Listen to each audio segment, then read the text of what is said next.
तो बच्चा party date sheet तो आ गई है। होपफुली आपको डेट शीट देख के थोड़ा सा शॉक लगा होगा, क्योंकि विद इन 13 डेज हमारे सारे इंपॉर्टेंट एग्जाम फिनिश हो जाएंगे, राइट। तो आप सबको मेरी तरफ से, हमारी पूरी टीम की तरफ से सबसे पहले तो बेस्ट विशेष हैं एग्जाम के लिए। और आप में से बहुत सारे बच्चे ना ये कह रहे थे sir human eyes and colourful world का एक बार क्विक रिवीजन हो जाए तो कुछ मजा ही आ जाए। तो आइए आपके लिए पेश है एक शानदार चैप्टर जिसमें बहुत सारे नेचुरल फिनोमेना भी इंक्लूडेड है, जो हम लोग बेसिकली अपने एटमॉस्फेयर में अक्सर देखते रहते हैं। जब कभी जैसे रेनबो फॉर्मेशन हमने देखा, ट्विंकलिंग ऑफ स्टार्स आप लोग देखते रहते हैं, है ना।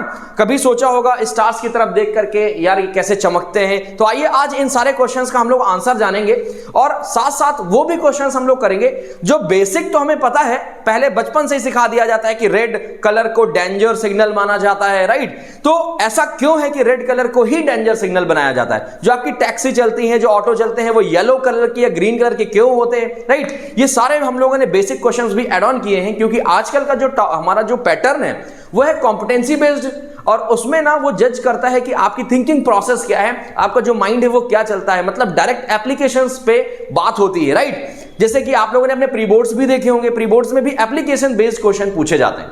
तो आइए बात करते हैं हम लोग human eyes and colourful world के पहले फिनोमेना की, जिसका नाम है एक्मोडेशन, पावर ऑफ एक्मोडेशन। देखो बच्चों, मैं एक बात बता दूं, वर्किंग ऑफ आई तो नहीं है आपके सिलेबस में, लेकिन आप ना इसको लेबल करना जरूर सीख लीजिएगा। आप अपने एनसीईआरटी उठाइएगा, उसमें देखिएगा कुछ पॉइंट जैसे retina, cornea, ciliary muscles, right. इसके बाद optic nerves, okay, eye lens, ये 4-5 जो ऐसे टॉपिक हैं, इनको देखना कि ये किस किस पॉइंट पे लोकेटेड है। क्योंकि कभी कभी एग्जाम में क्या है ना कि क्या पूछ लेता है, आपको फिगर दे के आएगा, क्योंकि वर्किंग तो आपके सिलेबस से डिटेक्ट हो चुकी है, तो आपको क्या करेगा कि वो दे के आएगा कि ए बी सी डी इस तरह के 4 ऑप्शन दे के आएगा, बोलेगा इनको लेबल करो, है ना। 2 नंबर का क्वेश्चन दे के आएगा, तो आप बेकार में 2 नंबर चले जाएंगे अगर नहीं पढ़ोगे तो, राइट। वो पढ़ लेना, बाकी जो कंसेप्ट है वो आओ आज यहां से रिवाइज कर लेते हैं। देखो क्या लिखा है, लिखा हुआ है पावर ऑफ एक्मोडेशन, ठीक है। एक्मोडेशन क्या है, पावर ऑफ एक्मोडेशन क्या है? तो जब भी हम कभी एक्मोडेशन की बात करते हैं तो एक्मोडेशन का मतलब सुविधा से निकालते हैं कि मतलब क्या सुविधाएं हैं। तो एक्मोडेशन हमारी आईज में नेचुरल एक ऐसी सुविधा है जिससे हम अपनी आईज की फोकल लेंथ को एडजस्ट कर सकते हैं। क्या कर सकते हैं? एडजस्ट कर सकते हैं। फॉर एग्जांपल, जैसे हम लोग दिन में बाहर घूमते हैं, राइट, तो हमारी ना इतनी ब्राइटनेस है सन की कि हमारी स्लेरी मसल्स को क्या करना पड़ता है? कॉन्ट्रैक्ट करना पड़ता है, ताकि जितनी जरूरत हो सिर्फ उतनी ही लाइट आंखों में एंटर हो सके, ठीक है। वेयरएज अगर हम किसी ऐसे रूम में जाते हैं जहां की लाइट डिम है, तो सिलेरी मसल्स हमारी कॉन्ट्रैक्ट करती हैं और उस एरिया को वाइड करती हैं जितने में हमें ताकि ज्यादा से ज्यादा लाइट उसमें एंटर हो, ठीक है। So basically what is power of accommodation? Power of accommodation is converge to adjust the focal length of the eyes. Clear है ना? चलिए फिर इसके बाद बात करते हैं what is the meant by the limit of the accommodation. जो एक्मोडेशन की जो लिमिट है वो क्या होनी चाहिए, तो क्या होती है? देखो, तो एक बात मैं बताऊं, जो हम लोग बात करते हैं नॉर्मल आईज की, तो नॉर्मल आईज ना कितना देख पाता है? सबसे नियरेस्ट 25, मिनिमम रेंज क्या है उसकी? 25 सेंटीमीटर। जबकि जो एक हम फार पॉइंट की बात करेंगे, है ना, तो बहुत दूर की विजन की, तो वो इनफिनाइट होता है, ठीक है। अगर आपसे कोई पूछता है कि भाई एक आंख से काम चल रहा था तो भगवान को एक आंख उठा के बीच में लगा देनी चाहिए थी, राइट। ये 2 आंखों का क्या लॉजिक है? तो ये वाइडर व्यू के लिए होता है, और वाइडर व्यू होता है 180 डिग्रीज का, मतलब हम अपने आंखों से 180 डिग्रीज का वाइडर व्यू देख सकते हैं, ठीक है ना। तो चलो आगे बढ़ते हैं। इसके बाद हमारे पास टॉपिक आता है persistence of the vision. Persistence of the vision क्या है? हम किसी भी इमेज को देखते हैं, ठीक है। जैसे मान लो कि मैं बात करूं कि यहां पर कोई एक ऑब्जेक्ट है, ये एक ऑब्जेक्ट है, यहां पर मान लो ये एक ऑब्जेक्ट है। ऑब्जेक्ट कहां गया? ये एक ऑब्जेक्ट है मान लो, ठीक है। और ये ऑब्जेक्ट ना कोई चीज को देख पा रहा है, मान लो ये है, खड़ा है यहां पे, और ये एक कोई ऑब्जेक्ट रखा है यहां पे, व्यक्ति। अब इसको ये देखता है तो ये मेमोराइज करता है कितनी देर में उसकी इमेज बनती है एक्चुअली रेटिना में, ठीक है भाई। आईज में पहले रेज एंटर करती हैं, पहले रेज देखो क्या आई, यहां से आई, फिर टकराई, टकराने के बाद इसके आंखों में एंटर करती है, एंटर करने के बाद इसकी जो इमेज बनती है रेटिना पे, तो ये तुरंत पहचान जाता है कि ये ऑब्जेक्ट क्या है, बॉक्स है कि टेबल है ना। तो जितने टाइम पे हमारी आंखों में इमेज बनती है किसी भी ऑब्जेक्ट की, वो कहलाता है परसिस्टेंस ऑफ द विजन, और ये होता है लगभग 1/16 ऑफ द 1 सेकेंड, ठीक है, बहुत ही कम, जिसे कहते हैं बहुत ही कम टाइम लेता है। बात समझ में आ रही कि नहीं आ रही?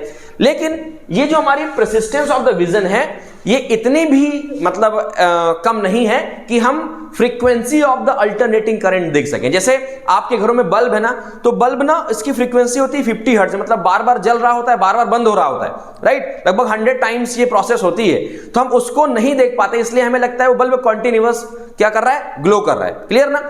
चलो ठीक है। परसिस्टेंस ऑफ द विजन के बाद आता है हमारे पास how do we see the colours.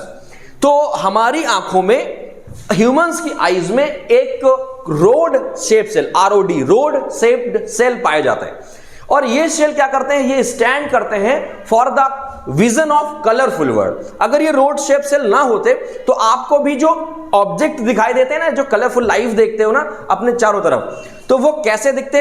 वो दिखते ब्लैक एंड व्हाइट, मतलब 80s में जैसे फिल्म रहती थी कुछ इस तरह से।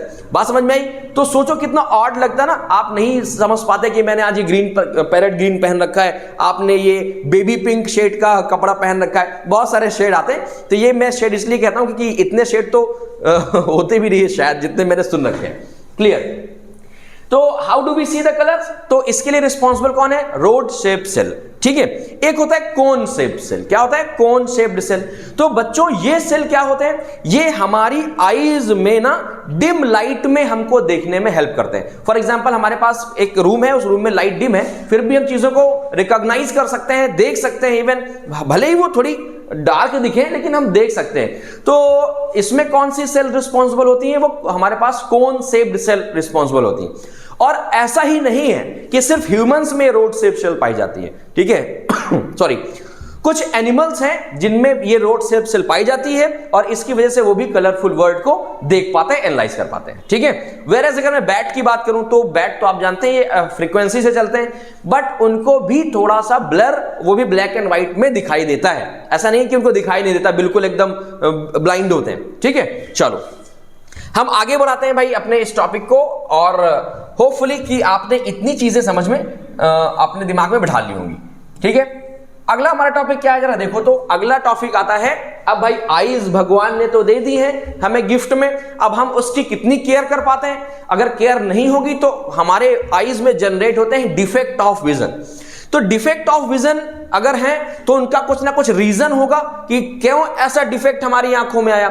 दूसरा बच्चों क्या कि अगर डिफेक्ट ऑफ विजन है तो फिर उसका करेक्शन भी होगा, और तीसरा ये कि डिफेक्ट ऑफ विजन क्यों और किस एज में होता है, राइट। चलो भाई तो बात करते हैं सबसे पहले डिफेक्ट ऑफ विजन की, जिसका नाम है हमारे पास मायोपिया। क्या नाम है बच्चों? मायोपिया नाम है। अब ये कैसा डिफेक्ट है जरा समझो तो। मायोपिया को देखो और किस नाम से जाना जाता है? मायोपिया को हम लोग शॉर्ट साइटनेस के नाम से भी जानते हैं। तो इस नाम से कंफ्यूज नहीं होना है, क्योंकि बच्चे ना नॉर्मली इससे कंफ्यूज हो जाते हैं, ठीक है। शॉर्ट साइटनेस का मतलब हमें पास की चीजें तो क्लियरली दिखाई देती हैं। शॉर्ट साइटनेस, शॉर्ट मतलब नजदीक का, साइटनेस मींस विजन, ठीक है ना। शॉर्ट साइटनेस का मतलब बच्चे कुछ और समझ लेते हैं। क्या समझते हैं? समझते हैं कि उनको पास का नहीं दिखता है, डिसीज का कोई नाम है, ठीक है। तो मायोपिया का दूसरा नाम तो है ही, साथ साथ इसका मतलब होता है पास की चीजें दिखती हैं, ठीक है। नियर की जो नियर थिंग्स क्या होती हैं? विजिबल होती हैं, ठीक है। और ऐसा होता क्यों है बच्चों? ऐसा क्यों होता है? सबसे पहले तो हमने बात किया कि मायोपिया है क्या। अब इसके बाद बात करेंगे, आपने देखा होगा छोटे छोटे बच्चों को चश्मा लगाए घूम रहे हैं। क्लास फर्स्ट का बच्चा चश्मा लगा के घूम रहा है, थर्ड का बच्चा चश्मा लगा के घूम रहा है, ठीक है। तो ऐसा क्या है कि इनके आईज में डिफेक्ट आ जाता है? ऐसा क्या रीजन है? देखो ना, अगर आपको इस फिगर विजिबल होगा, देखो मैं आपको इसको थोड़ा सा हाईलाइट कर देता हूं, ठीक है। मान लो हमारे पास रेज गई, ठीक है, और रेज जाने के बाद अगर वो उनका कन्वर्जन रेटिना में नहीं होता, भाई हमारे पास जो लेंस लगा है वो लेंस कैसा है? कॉन्वेक्स लेंस है, रेस को कन्वर्ज करता है। सपोज दैट कि ये रेटिना है और ये हमारे पास आई लेंस है, तो ये ऑब्जेक्ट है, तो ऑब्जेक्ट से टकराने के बाद रेस को रेटिना में मिलना चाहिए, तभी तो वो चीज हमें पूरी दिखेगी, है कि नहीं। लेकिन होता क्या है बच्चों? होता यह है कि रेज टकराने के बाद इतनी जल्दी कन्वर्ज हो जाती हैं कि वो रेटिना तक पहुंच नहीं पाती हैं। तो ये देखो, ये गैप आ गया। ये क्या आ गया? गैप आ गया गैप। और इस गैप की वजह से विजिबिलिटी पावर क्या हो जाती है? कम हो जाती है। ये दिखना उन्हें क्या हो जाता है? ब्लर हो जाता है। बात समझ में? इसका रीजन क्या समझ में आया? रीजन समझ में आया कि इसकी कहीं ना कहीं कन्वर्जिंग पावर ज्यादा हो गई, आई लेंस की कन्वर्जिंग पावर क्या हो जाना, ज्यादा हो जाना, मतलब इसको क्या हो जाना, थिक हो जाना, मैं ये कह सकता हूं, ठीक है। दूसरी बात क्या, दूसरी बात, ये जो आई बॉल है हमारे पास, अगर इस आई बॉल का एलोंगेशन हो गया, फॉर एग्जांपल पहले आई बॉल थी हमारे पास इतनी छोटी, अब आई बॉल हो गई इतनी बड़ी, तो देखो ये गैप इस लेंथ की वजह से भी हो सकता है जो आई बॉल में एलोंगेशन पैदा हो गया, ठीक है। बात समझ में आ रही है कि नहीं आ रही? ठीक है, चलो जरा एक बार फिर से समझने की कोशिश करते हैं हम लोग कि हमारे पास ना ये है हमारे पास आई लेंस, जो इमेज बननी चाहिए वो कहां बननी चाहिए, रेटिना पे, लेकिन वो ये है हमारे पास रेटिना, लेकिन वो मिल गई रेटिना से पहले। इसका पहला रीजन क्या है, due to high converging power of the convex lens, और सेकंड रीजन क्या है, due to elongation of the eyeball, ठीक है। अब इसको करेक्ट कैसे करें, ऐसा क्या इसमें अप्लाई करें कि इसका जो कन्वर्जन हो वो रेटिना पे हो? तो एक काम करते हैं, इसमें एक डाइवर्जिंग लेंस लगा देते हैं। डाइवर्जिंग लेंस कौन सा होता है, कॉनकेव लेंस। कौन सा लेंस होता है, कॉनकेव, कॉनकेव लेंस होता है भाई। तो हमने जैसे यहां पर कॉनकेव लगाया, फॉर एग्जांपल मैंने यहां पर एक कॉनकेव लेंस लगा दिया, तो रेज ना पहले आएंगी और डाइवर्ज करेंगी, क्या करेंगी, डाइवर्ज करेंगी, और एरिया कवर करेंगी वाइडर। तो वाइडर एरिया कवर करने से क्या हुआ, ये रेज वापस से कहां पर जाके मिल जाएंगी, रेटिना में जाकर के मिल जाएंगी, ठीक है। तो हमने क्या सीखा, short sightedness is a disease in which the person can not able to see distant object, पास की चीजें उसको दिखती हैं, राइट। एंड सेकेंड थिंग क्या सीखी कि ये किस कारण से होता है, due to elongation of eye ball और due to high converging power of eye lens, ठीक है। करेक्शन क्या सीखा, करेक्शन इज कॉनकेव लेंस। इतनी बात समझ में आ गई कि नहीं आ गई? चलो बहुत बढ़िया बात है अगर इतनी चीज समझ में आ गई तो। आगे जरा बढ़ते हैं हम लोग, है ना, चलो आगे बढ़ते हैं। आगे हमारे पास कि how to calculate the focal length of power and power. अगर किसी भी पर्सन को मायोपिया है, किसी भी व्यक्ति को मायोपिक डिसीज है, तो हम ये बताओ उसकी फोकल लेंथ और एक पावर की बात करते हैं कि हमें कितने पावर का लेंस चाहिए, कितने पावर का हम लोग कन्वर्जिंग डाइवर्जिंग लेंस लगाएं, राइट।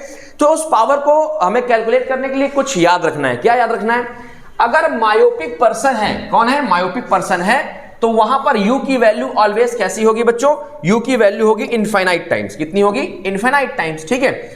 याद रखना, मायोपिया के लिए, शॉर्ट साइटनेस के लिए u की वैल्यू इनफिनाइट। अब इनफिनाइट में तो माइनस लगा दो, कोई फर्क नहीं पड़ता, ठीक है। v की वैल्यू क्या होगी, अब चूंकि कॉन्वेक्स लेंस है तो रियल बनाएगा, तो पहली चीज तो माइनस साइन अपने दिमाग में सेट कर लो, ठीक है। एज पर साइन कन्वेंशन, हमने कहां पढ़ा था, ये पढ़ा था लाइट चैप्टर में, राइट। तो as per sign convention v अगर रियल है तो यहां पर साइन कैसा सेट कर लो, माइनस। अब आगे देखो क्वेश्चन, देखो क्या कहता है क्वेश्चन, कह रहा है अ पर्सन, क्वेश्चन कह रहा है a person with a myopic eyes can not see object beyond 1.6 metre. मतलब ये v की वैल्यू है, यहां तक की इमेज बन रही है, राइट। तो ये माइनस का कितना हो गया, 1.6 मीटर हो गया, हो गया। इसके बाद क्या कहता है, what should be the nature of the corrective lens, ठीक है, used to restore the power of vision. कौन सा ऐसा लेंस मैं लगाऊं कि हम लोग, और कितने पावर का लेंस लगाऊं कि इसकी जो विजन प्रॉब्लम है वो सही हो जाए, जो आई डिफेक्ट है वो सही हो जाए। कभी कभी क्वेश्चन में एक चीज और ऐड कर देता है, शो बाय द प्रॉपर रे डायग्राम, ठीक है। रे डायग्राम को बनाते जाओ और ये क्या करो, जो विजन है इसको करेक्शन दिखाते जाओ। तो सबसे पहले तो हम बात करेंगे रे डायग्राम की। देखो पहले जो हमारी रेज नॉर्मल, पहले हम नॉर्मल एक बना लेते हैं आई, तो ये हमने क्या बना ली, एक नॉर्मल आई बना ली, ठीक है। थोड़ा ध्यान देना, ये नॉर्मल आई है। तो अगर कोई ऑब्जेक्ट मान लो रखा है यहां पर कितने 1.6 मीटर डिस्टेंस पे, तो इसकी ना इमेज कहां पर बनती थी, रेटिना में बनती थी। कहां पर बनती थी, रेटिना में। अब इसको डिफेक्ट हुआ, क्या हुआ, डिफेक्ट हुआ। तो जब डिफेक्ट हुआ तो सेम फिगर एक बनाते हैं हम लोग। तो डिफेक्ट में क्या हुआ बच्चों, डिफेक्ट में इसको दिखना बंद हुआ। इसका मतलब कि अब जब वो रेज आएंगी तो रेटिना में ना मिल करके पहले ही मिल जाएंगी, ठीक है। अब ये हो गया डिफेक्ट। अब करेक्शन का डायग्राम बनाना है आपको, तो करेक्शन का डायग्राम बनाइए। तो ये दो डायग्राम समझ में आए। अब देखो करेक्शन का डायग्राम, ये मान लो आई लेंस है, ठीक है, और ये हमने बना दिया लेंस, ये हमने बना दिया हमारे पास रेटिना। तो ये अब रेज पहले हमने बनाया एक डाइवर्जिंग लेंस, रेज आई डाइवर्स कर गई, रेज आई डाइवर्स कर गई, इसके बाद कहां पर मीट आउट हो गई, रेटिना में मीट आउट हो गई। ये आपको बनाना पड़ेगा। बात समझ में आई कि नहीं आई? तो ये तो हो गया रे diagram of human eyes for the correcting myopic person, ठीक है। अब बात करेंगे इस क्वेश्चन की, किसकी बात करेंगे, इस क्वेश्चन की बात करेंगे। जरा देखो तो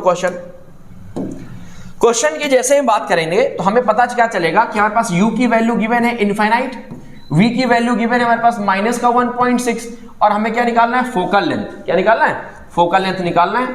तो इसके लिए फॉर्मूला क्या होता है बच्चों, फॉर्मूला होता है 1/f is equal to 1/v minus का 1/u। अब 1/f की वैल्यू हमें कैलकुलेट करनी है, 1/v की वैल्यू माइनस का 1.6 और ये माइनस 1 में कितना हो जाएगा, इन्फिनाइट हो जाएगा। ठीक है अब इन्फिनाइट में माइनस हम लोग साइन नहीं लगाते हैं, ठीक है, ध्यान रखने के पहले चला तुमने सोचा कि लाओ माइनस साइन लगा देते हैं। क्लियर, इसको जब सॉल्व करोगे तो कितना आ जाएगा हमारे पास, यह आ जाएगा माइनस का 1.6। देखो ये कितना आ जाएगा हमारे पास, यह आ जाएगा 1 में f इज इक्वल टू कितना आ जाएगा हमारे पास भैया, ये आ जाएगा 1.6 माइनस का। कैसा आ गया, माइनस का। तो माइनस साइन फोकल लेंथ कैसी आ रही है, माइनस की आ रही है। इसका मतलब ये आ गया कि ये कौन सा हमारे पास लेंस है, ये हमारे पास लेंस है कौन सा, कॉनकेव। कॉनकेव में फोकल लेंथ ऑलवेज नेगेटिव, आपको याद है साइन कन्वेंशन। इसका मतलब आपने आंसर बिल्कुल सही किया। अब पावर मीटर में होती है तो सेंटीमीटर में कन्वर्ट करने की जरूरत नहीं है। सो द पावर क्या होता है, power is equal to reciprocal of the focal length. So ये हो जाएगा 1/1.6। अब इसको कैलकुलेट कर लीजिएगा तो कितना आ जाएगा, मीटर में आ जाएगा, माइनस साइन लगाना मत भूलना, ये जो फोकस के साथ हमारे पास गिवन है। क्लियर हो गया क्वेश्चन। तो इस तरह से क्वेश्चन अगर आपको आता है तो सबसे पहले हमने बनाया, डायग्राम बनाया कि कैसे उसको करेक्ट करेंगे, फिर हमने कैलकुलेट किया कि कैसे मायोपिक पर्सन की हम लोग v या f की वैल्यू फाइंड कर सकते हैं। ठीक है, फोकल लेंथ या पावर फाइंड कर सकते हैं। ठीक है, होपफुली आपको समझ में आ गया होगा। आइए आगे बढ़ते हैं हम लोग। ठीक है, देखो दूसरी डिसीज देखो क्या होती है। दूसरी डिसीज आ गई हमारे पास हाइपरमेट्रोपिया। क्या हो गई, हाइपरमेट्रोपिया।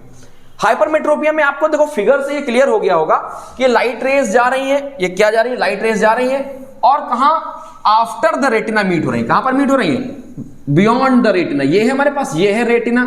ठीक है, तो रेटिना के कहां, बाहर मैच हो रही है। इसका मतलब कहीं ना कहीं इसकी कन्वर्जिंग पावर क्या हो गई है, कम हो गई है, और या तो फिर आई बॉल क्या हो गई है, छोटी हो गई है। चलो ठीक है, आओ अब देखते हैं ये होता क्या है एक्चुअल में। देखो लॉन्ग साइटनेस को हाइपरमेट्रोपिया के नाम से भी जाना जाता है। किसके नाम से जाना जाता है, हाइपरमेट्रोपिया के नाम से जाना जाता है। और इसमें क्या होता है, a person which is suffering from the hypermetropia which is able to see nearby for object clearly but he cannot able to see nearby object। बात समझ में आया कि नहीं आया, मतलब लॉन्ग साइटनेस वाला जो व्यक्ति है उसको दूर की चीजें तो क्लियरली दिखेंगी लेकिन पास की चीजें उसको क्लियर नहीं विजिबल होंगी। बात समझ में आ रही है कि नहीं आ रही। तो अगर इतनी बात अगर आपको समझ में आ गई है तो इसके रीजन भी आपको मैंने पहले ही बता दिए। पहला reason due to low converging power और दूसरा रीजन क्या है, due to shortness of the eyeball. ये दो रीजन है। पेन कॉपी अगर लेके बैठे हो तो उनको नोट करते चलिएगा, रिवीजन हो जाएगा आपका। क्लियर, ये फिगर दिख रहा है, जरा देखो। सबसे बात अब हम बात करेंगे कि कैसे करेक्शन करें। अब तुमको डॉक्टर भी तो बनाना है ना, तो करेक्शन भाई अगर तुम डॉक्टर हो तो इसका करेक्शन भी तुम्हें पता है। ठीक है, जरा देखो भाई कैसे। मान लो हमारे पास प्रॉब्लम क्या थी कि जो रेज जा रही थी ना वो कहां पर मीट कर रही थी, बियॉन्ड द रेटिना मीट कर रही थी। कहां मीट कर रही थी, बियॉन्ड द रेटिना। इसका मतलब अगर मैं एक और कन्वर्जिंग लेंस लगा दूं तो अब कन्वर्जिंग पावर बढ़ जाएगी ना। प्रॉब्लम कहां शुरू हुई, कन्वर्जिंग पावर कम हुई। ठीक है, तभी तो जाके बाहर मैच करा रहा है। तो मैं एक और इसमें ऐसा लेंस लगा दूं जो कन्वर्जिंग हो। तो ये कन्वर्जिंग लेंस कौन सा होता है, कॉन्वेक्स। तो रेज पहले क्या होंगी, पहले कन्वर्ज होंगी। रेज क्या होंगी, पहले कन्वर्ज होंगी। फिर ये क्या करेगा, ये भी रेज को कन्वर्ज करेगा और एक्चुअल में जहां पर हमें इमेज चाहिए रेटिना में वहां पर इमेज बन जाएगी। तो this is how to correct the long sightedness. Clear, hopefully आपको समझ में आ गया होगा। अब इसमें खास बात एक क्या है कि अगर आपको फोकल लेंथ फाइंड करने के लिए आता है या पावर फाइंड करने के लिए आता है किसी हाइपरमेट्रोपिक आई का, तो हमें याद रखना है कि जो नॉर्मल आई का हमारे पास नियर विजन होता है ना, वो हाइपरमेट्रोपिक को हम लोग यू लेट करते हैं। तो हमने u हमेशा क्या लेट करना है, माइनस का 25। माइनस क्यों, क्योंकि u ऑलवेज नेगेटिव और 25 हमारे पास क्या है, नियर विजन। क्लियर, चलो होपफुली आपको समझ में आ गया होगा। आगे बढ़ते हैं हम लोग, देखो आगे बढ़ते हैं। अब जो हमारे पास टॉपिक है वो क्या है, refraction through a glass prism. देखो ग्लास प्रिज्म क्या है, हमारे पास एक प्रिज्म है, मान लो ABC। हमने कोई फिगर लिया A, ये हो गया B, ये हो गया C। तो सबसे पहले जो B है ना, इसको बोलते हैं एंगल ऑफ प्रिज्म। क्या बोलते हैं, एंगल ऑफ प्रिज्म। ठीक है, अब इसमें रिफ्रैक्शन कैसे होता है जरा देखो। मान लो कोई रे गई इंसिडेंट रे, तो सबसे पहले रेयरर से डेंसर जाएगी, बेंड हो जाएगी टुवर्ड्स द नॉर्मल, और इसके बाद ये डेंसर से रेयरर गई तो अवे फ्रॉम द नॉर्मल हो जाएगी। कैसी हो जाएगी? Away from the normal. अब यहां पर देखो एक नॉर्मल लाइन बनाओगे, है ना, जहां पर फेस मीट होते हैं वहां पर नॉर्मल लाइन बनाओगे, तो ये हो गया हमारे पास N1, ये हो गया हमारे पास N2। अगर ये बेंड ना हुई होती, अगर ये मैं कहता हूं कि बेंड ना हुई होती, तो ये लाइट कुछ इस तरह से रे इस तरह से निकल जाती, सीधे सीधे निकल जाती। ओके, इसको बोलते हैं हम लोग इंसिडेंट रे। ये जो एंगल बना नॉर्मल के साथ, इसको बोलते हैं एंगल ऑफ इंसिडेंस। ये जो एंगल हमारे पास बन रहा है नॉर्मल के साथ, इसको बोलते हैं एंगल ऑफ आर। ये नॉर्मल के साथ एंगल बन रहा है, ये हो गया एंगल ऑफ आर। और ये जो एंगल बना, इसको बोलते हैं angle of emergent. And we know that कि angle of emergent is always equal to angle of incidence. ठीक है, क्लियर है बात? चलो, बहुत बढ़िया बात है। अब अगर ये इंसिडेंट रे और ये जो इमर्जेंट रे है, इसको मैं मीट कराता हूं कहां पर? पीछे के साइड, बैकवर्ड डायरेक्शन में अगर मैं इसको मीट कराता हूं इंसिडेंट से, तो ये एक एंगल बनाता है जिसको बोलते हैं एंगल ऑफ डेविएशन। क्या बनाता है? Angle of deviation. So basically अगर मैं आपसे कोई चीज पूछूं, ये मान लो हमारे पास ये है ना, ये हो गया एंगल ऑफ डेविएशन। अगर मैं बेसिक आपसे पूछूं कि what is the angle of deviation, तो आप क्या बताओगे? आप बताओगे angle between incident ray and emergent ray is known as angle of deviation. Hopefully आपको समझ में आ गया होगा। तो हमने इसमें दो चीज सीखी, angle of prism, angle of deviation, and how does light refract in a glass slab, sorry glass prism. Clear बात कि नहीं क्लियर? ठीक है, चलो, और इसमें कुछ बताने लायक है नहीं, आपने सबने पहले से पढ़ रखा है, प्री बोर्ड आपके सबके हो चुके हैं, हम लोग फाइनल्स की तैयारी में। चलो आगे बढ़ते हैं। आगे ऐसे कौन से फैक्टर हैं जो एंगल ऑफ डेविएशन पे डिपेंड करते हैं? तो मैंने आपको बताया था कि एंगल ऑफ डेविएशन क्या है। Angle of deviation is the angle between incident ray and emergent रे। अब किस पे डिपेंड करता है? देखो जरा, पहला चीज तो एंगल ऑफ डेविएशन डिपेंड करता है एंगल ऑफ प्रिज्म में। किस में डिपेंड करता है? Angle of prism. भाई एंगल ऑफ प्रिज्म अगर छोटा है तो एंगल ऑफ डेविएशन कम बनेगा, एंगल ऑफ प्रिज्म बड़ा है तो एंगल ऑफ डेविएशन ज्यादा बनेगा।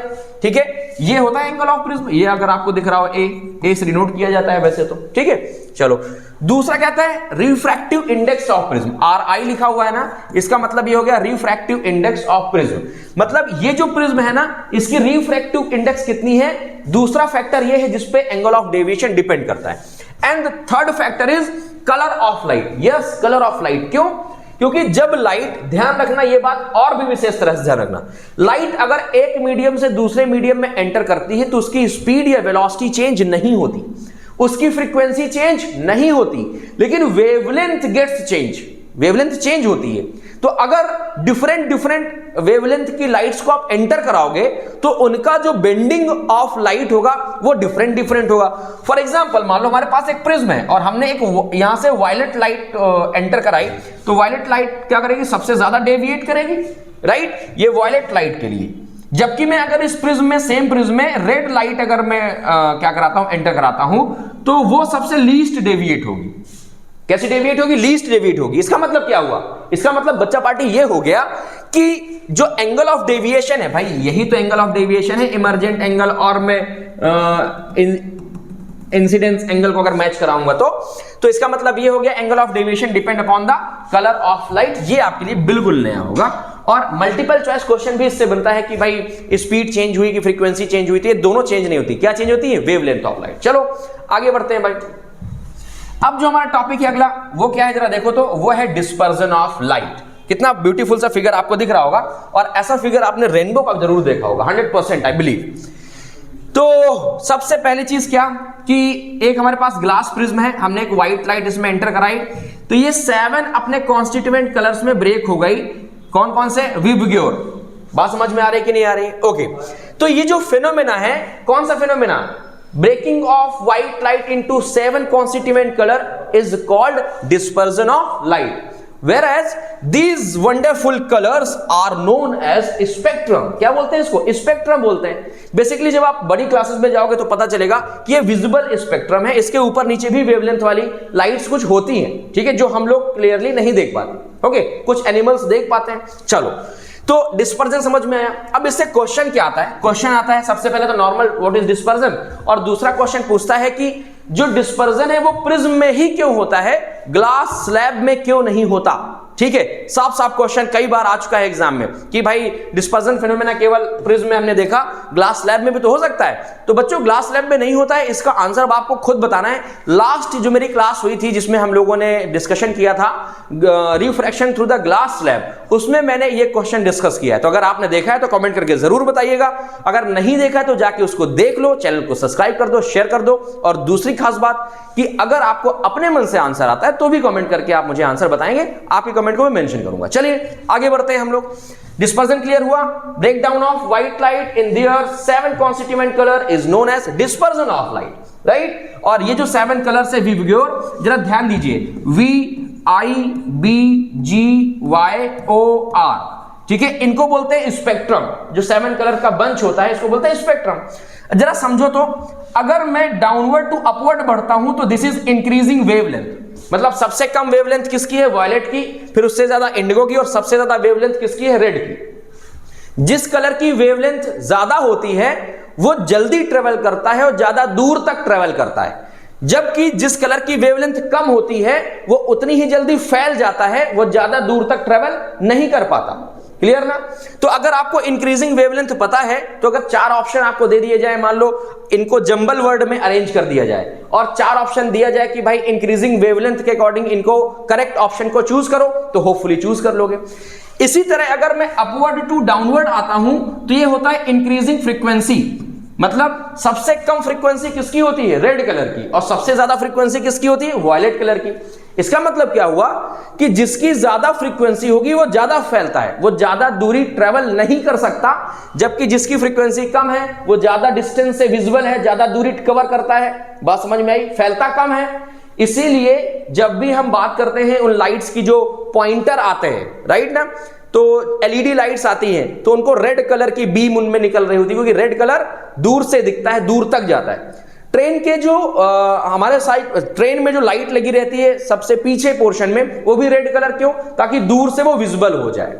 ठीक है, आपने टार्स में देखे होंगे रेड कलर की लाइट लगी रहती है, या जब आप व्हीकल में ब्रेक मारते हैं तो रेड कलर की लाइट दिखती है, क्यों? ताकि दूर से विजिबल हो जाए, उसकी वेवलेंथ ज्यादा है, फ्रीक्वेंसी कम है। Danger signal always made of red colour, क्यों? ताकि दूर से विजिबल हो। बात समझ में आ रही कि नहीं आई? ऐसा नहीं कि भाई किताब में लिखा है कि रेड कलर मतलब खून, खतरा, डर, ऐसा कुछ नहीं है। बात समझ में आ रही कि नहीं आ रही? रेड कलर की वेवलेंथ ज्यादा होती है, that's why it is used in danger signals. Clear? Okay, hopefully यहां से आपके कई सारे क्वेश्चन क्लियर हो जाएंगे अगर आपने इन सारी मेरी बातों को दिमाग में बिठा रखा है। आगे बढ़ते हैं हम लोग जरा। अब भाई एक साइंटिस्ट थे, सबने नाम सुन रखा है, जिनका नाम था न्यूटन, है ना? कहीं नहीं छोड़ा, ना तो 9th में आपको छोड़ा, ना तो 10th में छोड़ा। तो उन्होंने कहा कि यार एक काम करते हैं, अगर एक प्रिज्म से 7 कलर दिखा सकते हो तो दूसरे प्रिज्म से 7 और क्यों नहीं दिखा सकते हो? तो इन भाई साहब ने जब अप्लाई किया तो क्या देखते हैं कि कोई फर्क नहीं पड़ा। फिर इसके बाद उन्होंने उन दोनों प्रिज्म को अपोजिट डायरेक्शन में रखा। कौन से डायरेक्शन में रखा? अपोजिट डायरेक्शन में रखा। तो उन्होंने क्या देखा? पहले तो ये किया, फिर दूसरे नंबर पे ये किया। देखो 2 प्रिज्म और दोनों को अपोजिट डायरेक्शन में रखा। तो जब दोनों को अपोजिट डायरेक्शन में रखा तो क्या देखते हैं कि एक व्हाइट लाइट एंटर करती है, 7 कलर्स में ब्रेक होती है, ठीक है, और ब्रेक होने के बाद जैसे ही दूसरे प्रिज्म में एंटर करती है तो वापस से एक व्हाइट लाइट की हमें बीम मिलती है।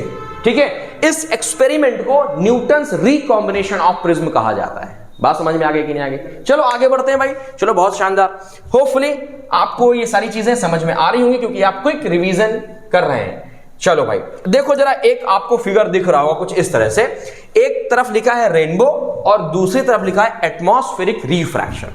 सो बेसिकली अगर मैं आपसे बात करूं कि व्हाट इज एटमॉस्फेरिक रिफ्रैक्शन, तो सबसे पहले तो रिफ्रैक्शन की बात करते हैं कि रिफ्रैक्शन क्या है। तो रिफ्रैक्शन आप बहुत अच्छे से जानते हैं, कल वाला सेशन जो हम लोगों ने किया था लाइव, उसमें भी हम लोगों ने इसको डिटेल में समझा था, क्विक रिवीजन के तौर पे ही, लेकिन समझा डिटेल में। क्या कि जब कभी लाइट एक मीडियम से दूसरे मीडियम में एंटर करती है तो भाई साहब वो अपना रास्ता चेंज कर देती है, ड्यू टू उसकी स्पीड क्या हो जाती है? कम। इसकी वजह से वो अपना रास्ता चेंज करती है, या ज्यादा हो जाती है स्पीड, इसकी वजह से भी हो सकता है। तो स्पीड का कम ज्यादा किस पे डिपेंड करता है? डेंसिटी पे, या फिर मैं कह सकता हूं रिफ्रैक्टिव इंडेक्स ऑफ मीडियम पे। ठीक है, स्पीड को कंपेयर करेंगे तो रिफ्रैक्टिव इंडेक्स निकल के आ गया। जरा देखो, अगर मान लो यहां पर तुम खड़े हो ठीक है, मैं यहां पर आप खड़े हैं और यहां पर कोई एक स्टार है, ये क्या है, यहां पर स्टार है मान लो। अब स्टार से लाइट आ रही है और हमारे अर्थ में कई सारी लेयर्स होती हैं, आपको पता है कि नहीं पता? देखो इसका कलर मैंने ना शर्ट से मैच हो रहा है, मैच हो रहा है, ठीक है। तो क्योंकि मतलब समझ लो कि अर्थ में मैं खड़ा हूं, राइट। तो हमारे अर्थ में कई सारी एटमॉस्फेरिक लेयर्स हैं, आपने पढ़ा होगा स्ट्रेटोस्फेयर है ना, मेसोस्फेयर, लिथोस्फेयर, बहुत सारे स्फेयर्स है। और उन सभी जो हमारे पास सरफेस है एटमॉस्फेयर की, उनका रिफ्रैक्टिव 100% अलग अलग होगा। ये बताओ सेम अगर रिफ्रैक्टिव इंडेक्स हो तो सब मिक्स ना हो जाए, लेकिन सब अलग अलग है, इसका मतलब कि सबका जो रिफ्रैक्टिव इंडेक्स है वो क्या होगा, अलग अलग होगा। तो जब लाइट ट्रेवल करके हमारे एटमॉस्फेयर में एंटर करती है तो due to different refractive index क्या करने लगती है, वो बेंड करने लगती है। और जब बेंड होती है तो हमें लाइट ऐसे ऐसे दिखाई देती है, पहले एक बार बेंड हुई, फिर ऐसे बेंड हुई, फिर ऐसे बेंड हुई, फिर ऐसे बेंड हुई। मतलब जब हम स्पीड से इसको कोई चीज को देखेंगे तो कुछ इस तरह से बेंड होती दिखाई होती है। और ये देखो आपको क्या लग रहा है, ये पेन ट्विंकल कर रहा है। अगर मैं इसमें बल्ब लगा दूं, इसको ऐसे मैं बार बार क्या करूं, बेंड करूं या अवे करूं, बेंड करूं, अवे करूं, तो आपको लगेगा ये पेन ना क्या कर रहा है, ट्विंकल कर रहा है, right, just like a star. Okay, तो ये हो गया हमारे पास एक फिनोमेना जो कि रिफ्रैक्शन की वजह से होता है। और रिफ्रैक्शन किसकी वजह से होता है, ड्यू टू एटमॉस्फेयर, तो इसलिए इसको कहा जाता है atmospheric refraction. And this is the best example of the atmospheric refraction, what, twinkling of star. अब इससे क्वेश्चन आता है, बहुत शानदार क्वेश्चन आता है। क्या क्वेश्चन आता है? क्वेश्चन आता है कि why the stars twinkle but planet do not twinkle. तो प्लैनेट ना हमारी अर्थ से बहुत नजदीक है in the comparison of the stars, ठीक है ना। तो जो प्लैनेट की जो लाइट है वो डायरेक्टली अर्थ पे आ जाती है, वो रिफ्रैक्ट नहीं कर पाती है अगर जो विजिबल प्लैनेट से उनकी बात करें तो। जबकि जो स्टार से बहुत दूर है, तो जब वो डिस्टेंस से लाइट ट्रेवल करती है ना, तो रिफ्रैक्शन फिनोमेना हमारे सामने देखने को मिलता है, जो कि हम अक्सर रात में देखते हैं, ठीक है, क्लियर स्काई में। ओके भाई, बहुत बढ़िया बात है। जो अब हमारा टॉपिक है वो है रेनबो। क्या है? रेनबो। तो बहुत ही ब्यूटीफुल सा फिनोमेना आपने 100% देखा होगा। जब कभी आपके यहां बारिश हुई होगी तो आपको अक्सर रेनबो फॉर्मेशन आपको स्काई में दिख जाता है। तो पहली चीज तो आपने नोटिस किया होगा कि rainbow formation always opposite to the direction of the sun होता है, ठीक है। ओके, दूसरी चीज, ये तभी फॉर्म होता है जब आपने देखा कि पानी की बरसात हो रही होती है ना, जब रेन फॉल होता है तभी ये रेनबो फॉर्म होता है। तो ऐसा क्यों होगा? तो ऐसा है ना बच्चों कि जो वाटर ड्रॉपलेट्स होती हैं वो क्या है ना कि एटमॉस्फेयर में इकट्ठी हो जाती हैं, और वो वाटर ड्रॉपलेट से जैसे ही सनलाइट आती है, फॉर एग्जांपल ये सन है, सन से व्हाइट लाइट आई, ठीक है, तो ये वाटर ड्रॉपलेट ना एज अ प्रिज्म बिहेव करने लगती है। कैसे बिहेव करने लगती है? As a prism. और इसमें ना डिस्पर्जन फिनोमेना अप्लाई हो जाता है। यहां पर जब लाइट आती है तो यहां पर एक और फिनोमेना पार्टिसिपेट करता है, that is total internal reflection. कौन सा phenomena? Total internal reflection. Clear? Total internal reflection का मतलब ये लाइट कंप्लीटली क्या हो जाती है, बाउंस बैक हो जाती है और वापस से इन ड्रॉपलेट से निकल करके हमें विजिबल होती है कुछ इस तरह से। देखो लाइट पहले एंटर हुई, बेंड टुवर्ड्स द नॉर्मल, वापस टीआईआर हुआ, ये हो गया हमारे पास नॉर्मल, और टीआईआर के बाद जैसे ही ये जो हमारे पास वाटर ड्रॉपलेट है इससे बाहर आई तो फिर से देखो क्या हो गई, अवे फ्रॉम द नॉर्मल हो गई। दिख रहा है कि नहीं दिख रहा? दिख रहा है। चलो बहुत शानदार बात है। हमारा जो रेनबो फॉर्मेशन का फिनोमेना है वो किस पे डिपेंड करता है? रिफ्रैक्शन ऑफ लाइट पे। और अगर आपसे डिटेल में लिखने के लिए आता है तो फिर आप लिख सकते हैं विद फिगर कि व्हाइट लाइट एंटर करती है, फिर उसमें डिस्पर्जन फिनोमेना होता है, डिस्पर्जन फिनोमेना के बाद क्या होता है, टोटल इंटरनल रिफ्लेक्शन होता है, देन फिर रिफ्रैक्शन होता है, ठीक है, रिफ्रैक्शन, डिस्पर्जन, टीआईआर, देन फिर रिफ्रैक्शन। क्लियर? तब जाकर के क्या बनता है, हमारे पास रेनबो दिखाई देता है। हालांकि देखो देखने में कितना टफ टास्क लगता है, बट नेचुरली कितना सुंदर लगता है जब हम उसको देख पाते हैं, है कि नहीं? चलो बहुत शानदार बात है। इसको जरा इसकी थ्योरी जरूर पढ़ लीजिएगा कि कैसे आंसर लिखना है। हम लोग कंसेप्ट क्लियर कर रहे हैं, हाउ टू राइट सीखेंगे किसी नेक्स्ट दिन कि कैसे हम आंसर कर पाए प्रॉपर, कैसे इंप्रेस कर पाए। क्योंकि जो देखने वाला है कॉपी वो आपको नहीं जानता, वो नहीं देखता कि आप कौन है कैसे हैं, वो आपका जो रिप्रेजेंटेशन स्किल है उससे पहचानेगा कि आपको कितना मार्क्स देना है किसी क्वेश्चन में, ठीक है। चलो आगे हम बात करेंगे हमारे एक और शानदार फिनोमेना की जिसका नाम है advance sunrise and delay sunset. तो बच्चा पार्टी ये क्या है जरा समझो। आप ना कभी देखते होंगे कि सनसेट के टाइम जो सन है ना वो आपको विजिबल होता है। कभी आपने कभी वो देखा है कैलेंडर, तो कैलेंडर में जो सनराइज और सनसेट का टाइम है होपफुली नहीं देखा होगा, तो वो पहले से मेंशन रहता है, राइट। जबकि एक्चुअल में सनराइज क्या होता है, पहले हो जाता है, हो सकता है उसके टाइम से, देखो लिखा है एडवांस सनराइज, और जो सनसेट का टाइम दिया रहता है उससे 2 मिनट के बाद सनसेट का टाइम होता है। ऐसा क्यों होता है? देखो ये हमारे पास अर्थ सरफेस, ये क्या है, अर्थ सरफेस, ये खड़े हो तुम, ठीक है, और ये है हमारे पास हॉरिजन। हॉरिजन मतलब जहां से डिवाइड होता है, कि जैसे मान लो अभी रात में हम लोग यहां पर है इंडिया में, तो अमेरिका में हो सकता है कि सुबह का 3-4 बजा हो, राइट, या 5 बज रहा हो, ठीक है। तो ये टाइम कैसा, जैसे जैसे यहां रात होती जाएगी वहां क्या होती जाएगी, लाइट फैलती जाएगी, और ये क्यों होता है, due to rotation of the earth, ये सबको पता है ना। चलो देखो भाई, क्या होता है कि सन ना जब हॉरिजन के क्या होता है, नीचे होता है, डाउनवर्ड डायरेक्शन में, तो रेड लाइट की वेवलेंथ ज्यादा होने की वजह से वो एक यहां पर रेड रेड कलर का स्पॉट बनाने लगता है। तो देखने वाले को क्या लगता है कि जो सन है वो इस पोजीशन पर आ चुका है। बात समझ में आई ना? तो इसलिए इसको बोलते हैं एडवांस सनराइज। और जबकि अगर मैं डिले सनसेट की बात करूं तो सेम है, मान लो ये अर्थ हॉरिजन है, ये हॉरिजन है, ठीक है, अब सनसेट हो गया है ना, सेट हो गया, ठीक है, और लेकिन रेड कलर की वेवलेंथ तो ज्यादा, तो अभी भी रेड कलर का एक स्पॉट हमें यहां दिख रहा है, तो ऐसा लगता है कि यहां पर अभी भी सन प्रेजेंट है, जबकि सन ऑलरेडी सेट हो चुका होता है। बात समझ में आ रही कि नहीं आ रही? तो ये जो फिनोमेना हम लोग देख पाते हैं, तो इस फिनोमेना को क्या बोलते हैं, advance sunrise and delay sunset. फिर से मैं रिपीट करूंगा, एनसीईआरटी थ्योरी एक बार जरूर रीड करिएगा, क्योंकि हमने कंसेप्ट यहां पर क्लियर किए, ठीक है। चलो भाई, बहुत बढ़िया बात है, आगे बात करते हैं भाई। आगे क्या है हमारे पास, आगे है scattering of light. What a phenomena, क्या गजब का फिनोमेना है। Why the colour of sky is blue. आप समुद्र का पानी, सी को आप देखते हैं तो वो हमेशा ब्लू क्यों दिखाई देता है, वाटर आप देखते हैं तो ब्लू क्यों दिखाई देता है। चलो, तो इन सारी की सारी चीजों का जो जवाब है वो इस टॉपिक में आपको मिलने वाला है दोस्तों। क्या है स्कैटरिंग? मींस लाइट का डस्ट पार्टिकल्स में टकरा करके इधर उधर बिखर जाना, ठीक है। बात समझ में आ रही कि नहीं आ रही? तो जैसे कि मैं बात करूं लाइट के फैलने की, लाइट स्कैटर होने की, फॉर एग्जांपल अगर मान लो ट्यूब लाइट से लाइट निकली तो चारों तरफ फैलती है ना, क्यों?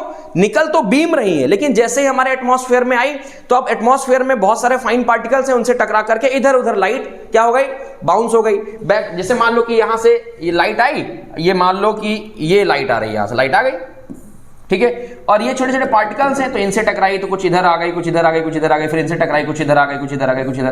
तो ये जो फिनोमेना होता है ना, टकरा करके इधर उधर बिखर जाने वाला, इसको हम लोग बोलते हैं क्या, स्कैटरिंग ऑफ लाइट, ठीक है। ओके भाई, स्कैटरिंग ऑफ लाइट अगर आपको ध्यान से देखना है ना, तो एक डार्क रूम में जाइए और उसमें एक स्लिट लीजिए, स्लिट कीजिए, स्लिट मतलब होल, और वहां से एक बीम ऑफ लाइट को आने दीजिए, तो आप क्या देख पाओगे कि पहले जिस रूम में एकदम डार्क था, थोड़ी देर बाद उस रूम में हल्की हल्की रोशनी आपको दिखाई देगी, और आप क्या देख पाएंगे, उस बीम में डस्ट पार्टिकल बहुत सारे क्या कर रहे हैं, मूव कर रहे हैं, डांस कर रहे हैं, ठीक है। और उन्हीं डस्ट पार्टिकल की वजह से स्कैटरिंग हुई, ताकि पूरे रूम में जो कि डार्क था अब वो हल्का हल्का विजिबल हो गया। क्लियर है बात कि नहीं क्लियर? श्योर। चलो, इससे क्वेश्चन क्या बनता है?